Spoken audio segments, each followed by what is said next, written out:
ఎందుకు వస్తుందంటే ఇక్కడ 2 కారణాలు. వాడు అలా బిహేవ్ చేయడానికి కూడా ఇవే 2 కారణాలు.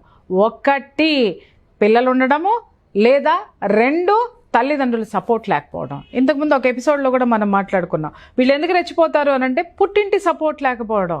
నేను మీ అందరికీ, పుట్టింటి జనాలందరికీ నేను ఒకటే చెప్తున్నానండి, మీరు ఎన్నన్నా కొట్టుకొని సావండి, మీలో ఏమన్నా ఉండనివ్వండి, కానీ ఒక ఆడపిల్లకి కష్టం వచ్చిందంటే మాత్రమో ఆ ఆడపిల్లకి సపోర్ట్ చేయండి. జస్ట్ ఒక మాట, ఎవడ్రా నువ్వు మా పిల్లని అనడానికి, ఏం చేస్తున్నావురా నువ్వు అని చెప్పి ఒక మాట మాట్లాడడానికి కూడా మీ పనులు, లేకపోతే మీ యొక్క పరువులు, లేకపోతే మీ యొక్క శక్తి ఎక్కడ నిర్వీర్యం అవుతుందండి? బుద్ధి ఉండక్కర్లేదా?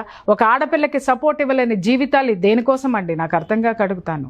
ఎక్కడా కూడా నేను చెప్తున్నాను కదండి. ఇంకొక విషయం ఏంటి అనంటే, పొరపాటున ఈ అమ్మాయి చూడండి నాగరాజ్ గారు, బయటికి వచ్చి ఉద్యోగం చేసేటటువంటి ఆడపిల్లకి ఒక విధమైనటువంటి డిగ్నిటీ ఉంటుంది, తనకు ఒక నాలెడ్జ్ అనేది ఉంటుంది, తన ప్రపంచాన్ని చూస్తుంది. తన యొక్క సహజత్వం ఎలా ఉంటుంది అనంటే, ఎక్కడ తప్పు జరిగినా దాన్ని ఆర్గ్యూ చేసేటటువంటి ధైర్యం ఆమెకు ఉంటుంది. ఆ ధైర్యం ఇంట్లో మొయ్యకూడదు సార్.